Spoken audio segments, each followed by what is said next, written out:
Welcome back to the Multifamily Marketers Podcast. I'm your host, Josh Grillo, co-founder here at Resonant 360. I'm also joined by my co-host, the Miss Lovely Digital Strategy Manager, Caroline Mills. Caroline, how are you? Hi, Josh. Doing well. Thanks for having me. Absolutely. So today's topic, we call the show the AI Leasing Assistant Revolution. Help or is it hype? So we're talking about something that's popping up in leasing offices everywhere. We're talking about AI leasing assistants from chatbots that respond to inquiries 24/7 to services that can schedule tours. It feels like everyone's talking about them, Caroline.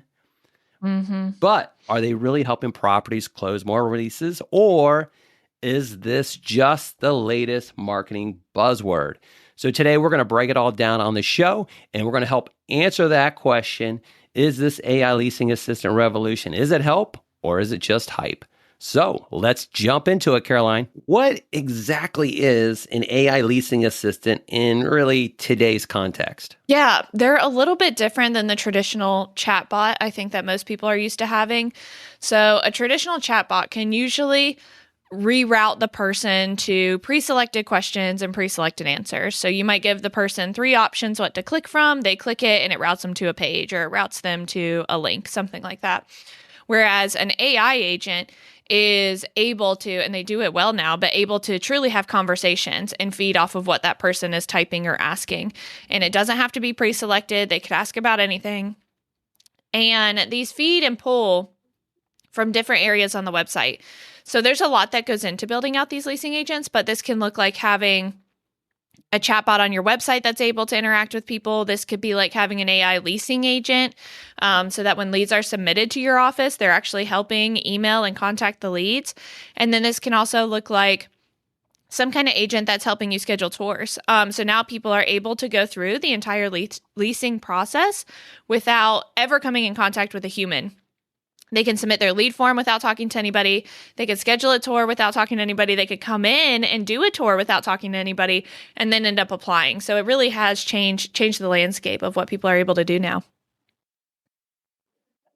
No human element at all. You could. I know. Automated through that AI bot. Wow. Well, let's talk about the good first. So where do you see AI leasing assistants really adding value? There definitely is a time and a place of where it can add value versus hinder. But I have seen it work well in lease-up communities, especially if you don't have a team assigned there yet. You could be, maybe 10 months out, or you just broke ground, but you want to get a website up. You want to have some kind of contact with these people of where they can ask questions. That can be really useful at that point because you don't have a human sitting anywhere to help do these things. I've also seen it at maybe communities that are building, have a second phase. Maybe they don't have a full team yet. Maybe your team is short-staffed. And you want to use these as a tool to help your teams versus take away or replace from your team. So that's never the intention with any of these, is to replace your current team and get rid of people. But it should be used as a tool to aid and to help them in this. And so it can be really useful in certain scenarios. Have you seen any real success stories or like data that show improvements in conversion or speed to lead by using one of these AI leasing assistants? I think the most useful one we have seen is the speed to lead. I mean, it is very helpful that right when somebody submits or asks a question, AI can answer very, very fast. So if somebody, reaches out in a contact form, they get the, response that goes to them right away. The client is like, okay, or the prospect emails back and says, oh, but are you pet friendly? Do you have any breed restrictions? Meet-a-Lease or whoever your AI agent is can quickly know what that is and respond within seconds, to this person. So there are certain scenarios where it does prevail really well. Depending on conversion rates, I've seen it hit or miss, depending on the clientele that you're working with and then the product that you're selling. I think there is a certain human element that has to come into that, but I know we'll dive into that a little bit. Okay, well, let's talk about where the AI is really missing the mark. So where do you think the tech still falls short? I think it does still fall short on there's 2 areas that I see that it needs improvement on. Is one, making that human connection as far as finding something that your client can relate to or asking them those questions. AI is not going to go out of its way to ask somebody in an email, why are they moving? When do they plan on looking? What are the most important things in a unit? They're just not going to have that same kind of conversation that you would if you were with somebody on the phone. The second one is the pushback and question part. So if somebody, is talking to you on the phone, or they do come in for a tour and they talk to a person, it gives them the opportunity to maybe ask those questions or push back on things that they've seen online, and it gives you the opportunity to address and explain those things. For example, somebody goes and sees reviews of, that there was not a great leasing team, that, the manager wasn't helpful. They had to move out because they didn't like it there, this, that, and the other. But what you don't know is they just took over new management 2 weeks ago, and there's a whole new team there. It's completely brand new and fresh. If you were just talking to an AI agent, they wouldn't know that happened on property, or would they address it with people? So you do miss that connection of being able to talk to someone, then bring up to you, hey, I saw online that you had some pushback on your team. Could you help tell me about that? Or is that still the same team there? Then it gives the agent that actual time to say, actually, no, we just took over new management 2 weeks ago. We'd love for you to come in and meet our new team. So there's kind of those two areas that it really lacks in and it just can't do. So are there real risks to, I guess, over automating those leasing conversations, kind of based off what you said? Like, over automating, is that a thing that's happening in the industry right now with multifamily companies? I think it can. Yeah, I think it's a very fine line. I think it's a new tool and it's great to use. Like we've talked about other AI things or just tech in the industry, is there is, the start of it and the integration of it, but it's a fine line of deciding where is it the most helpful versus just using it to use it because it's new. And so I do think you can be too automated. Not only is it not always helpful for your prospect, if they're sitting there asking, your AI agent the same thing 3 times, now they're frustrated when they could have just talked to a person the first time. Or, it is also not as helpful for your teams if they start to rely on it too much. So there's also that fine line. You want it to help your teams, but you don't want them to rely on it too much. And unfortunately, we have seen that at some communities in the past, is they get used to at least just handling the lead or whoever it is, the AI agent, and, just saying, oh, that's out of my hands. AI is covering that now for me. And then they're just not in there enough making that connection, and they just rely on it way too much. So from a marketing perspective, how do AI leasing tools fit into the larger digital strategy? I think it can be helpful, again, based on your asset. If I was to work with somebody who was, say we were 18 months from our lease up, we're breaking ground in 4 months or 6 months, and we were coming up with a game plan of, okay, where do our marketing dollars go and how do we start collecting leads? How do we start doing this? I could see that fitting in really well there, and could make that recommendation of where that's the most helpful. If it is, we're just struggling in leasing, I would not recommend it at that point. Like, you're needing that human connection. You're needing that time to really nurture those leads. That probably wouldn't be an area where I would suggest it in.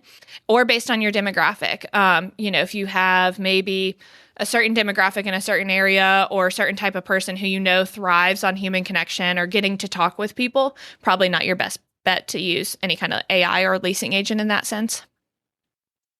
What about, can they help optimize marketing spend in any way, shape, or form, or like performance reporting? Can they help optimize those sort of things? It can definitely help in the reporting sense. You can collect certain things from your AI agents that you just would have to do manually, maybe some other ways. A lease can, or certain AI agents can tell you, like, what are the most asked questions, it can help in that kind of reporting sense and maybe help you on some pushback. As far as it using the most of your marketing dollars, I would say it depends how well your team can work in tandem and work with the agent. It is helpful. If you are putting a lot of money out there because you're trying to collect leads, and your AI agent can help filter through those and get them in for tours immediately so that they start seeing those people, that can be really helpful and use your marketing spend well.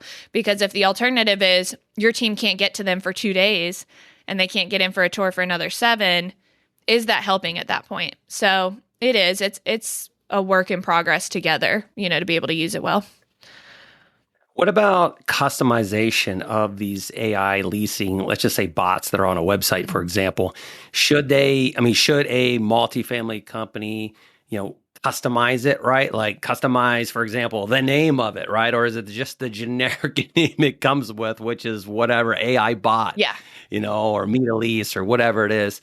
Like what should a multifamily company that rolls these out on all their properties, what should they be thinking of from the look and feel perspective? Like when somebody lands on that site and they got that AI agent there in the right corner or left corner, should they be thinking about, okay, we got to put a name to this thing? And does it need to be a name for each particular property it's on? Or does it going to be our company-wide name for this bot? Or should we just use what they give us from whatever company we give it from? What do you think there? I like the idea of it being a name. I think it was good how you said the look and feel of it. Like if I was to create one, give it a custom name and really make sure it understands the brand and the voice of your company and of your property.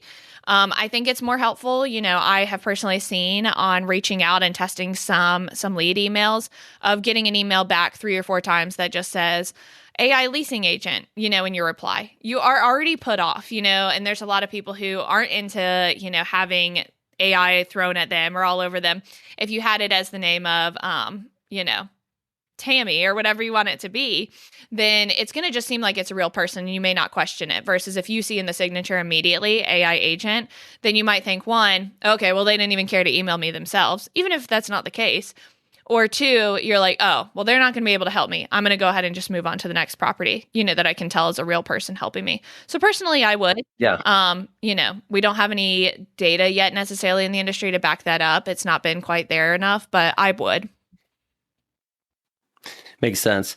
All right. Well, let's talk about future. Let's future pace this a little bit. Where do you see this heading in the next year or two? Like, what's the next evolution of AI in leasing? Yeah, I think it will. I think, it's one of those things like we talked about, the fine line of using it as a tool to help your team, not replace your team. I think just like we've talked about GEO, like it's here to stay. It's going to continue to evolve. AI is going to make itself, very useful in your leasing teams and to help your leasing. But to use it as a tool to help you, I think we'll continue to see it evolve. We'll see what works the best, and just using it to the best of your property's advantage and when to use it for certain properties. I would definitely say test this. Don't roll it out at 50 properties, without having a good testing strategy. And if a property is thinking about testing an AI assistant, what should they look for? Mm-hmm. I would definitely have regular meetings when we've done testing before, is having regular meetings with the on-site team, not just marketing themselves. You may look at it from a marketing eye and say, okay, well, responses in 24 hours are 100%. Our tour ratio is this, or this is this. But talk to the teams and see if it's making their life easier or harder on site. We actually found some teams that didn't enjoy it because, if they're a leasing agent, they wanted to lease apartments. They want to talk to the people they're leasing to. So maybe have some pushback on that, or how useful it is for them. Are they finding that questions are being repeated, that the AI agent is not able to help on these questions they're doing? And I would also just take your, kind of like any scientific test, is take all your numbers and stats beforehand and then do it during as well and see if it actually improved anything or made a difference at all. And being open to that, if it doesn't work for your community, it's okay. Like we said, AI is going to continue to evolve. You don't need to jump into it just because it's the it thing to do right now. All right. So that brings me to my final question for you. The AI leasing assistant revolution, is it hype or here to help? I think it's here to help. I think we'll continue to see it help. It's just being mindful of your teams and using it to help them. But I think it's helpful. I think we'll see it evolve in ways. But if you can take, certain communities, especially if you can take some of that pressure and stress off of your teams to where they can focus on closing, on touring, on still making that personal connection, but using it to assist you in the best way, I'm going to vote help. All right. I love it. Well said. And that's a wrap for this episode of the Multifamily Marketers Podcast. Caroline, fantastic. As always, great input. Next week, we'll be back with another episode. So please like, subscribe, follow, all that good stuff. And we will see you next week, guys. Thanks for tuning in. Bye, Caroline. Thank you. Bye.